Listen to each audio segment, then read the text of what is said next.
I guess, like anyone, I've faced challenges in my life and difficult seasons and hard times. And for me, a recurring battle has been a battle with depression. During my life, when I was 16, I was depressed and at that time suicidal. And then again, when I was 19 at university, I hit a real low in my life again then, battling depression. And then again, after the birth of each of our 3 children, I got postnatal depression. And the hardest of those 3 times was after the birth of Kobe, our first child. The depression was chemically linked. So it was a chemical imbalance triggered by breastfeeding. So for me, every time I fed Kobe, I would just sink into this horrible, low, really dark place with my thoughts. Would basically just cry all over him as I fed him, and just found that so hard because it was so different to what I was expecting. You know, you see the movies and you hear people talk about the moment your first child's born, and it's this wonderful moment and this rush of love and bonding. And so I guess my expectation was up here, and then my experience being so vastly different, the gap in between just created huge disappointment and confusion. And I started to ask the questions, what's wrong with me? What's wrong that I can't bond with this child and feel a rush of love towards him and cope? And it was certainly a difficult season in my life where I felt pretty hopeless. So this affected our life in quite a huge way. At that time, I felt literally all I could do was the feeding. That's the part that only I could do. And then as soon as I'd feed Kobe, I would just have to hand him to someone else. So Steve did a lot of the bathing, the burping, the changing, the playing with Kobe during that time, because I guess I went into kind of robot mode, and I couldn't really cope with too much more than just having to feed him, because that would trigger the lows.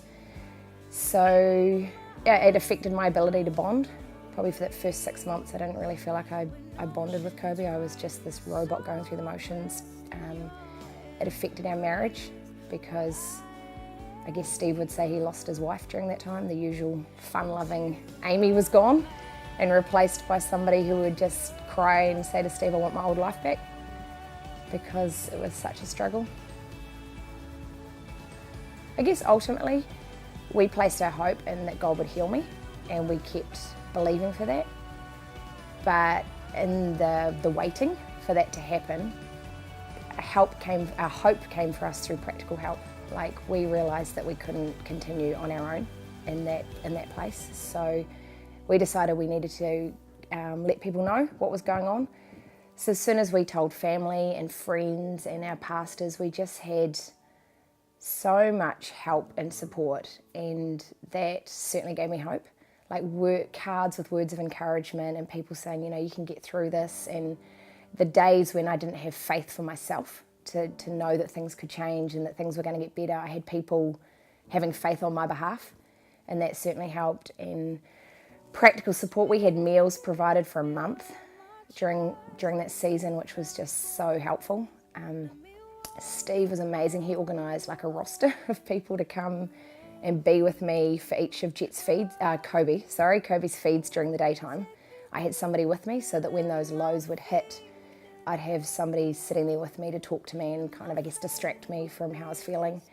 So that was hugely helpful. The prayers of other people gave me hope. So just knowing, I guess, that we weren't in it on our own, that we had other people that were supporting us and holding out for hope on our behalf.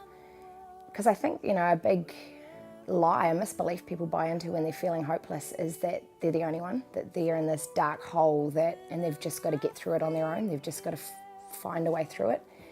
And I think that's a real tragedy that people buy into that lie, because I imagine my journey would have been so much harder if we'd stayed just trying to battle through it on our own, just within the 4 walls of our house and no one else knew, and just putting on a mask that, yeah, we're fine and we're a happy family and we're loving this journey. And but as soon as we told people what was going on, it eased things and it helped, and it gave me hope that that I could get through it, that things would change, and they did.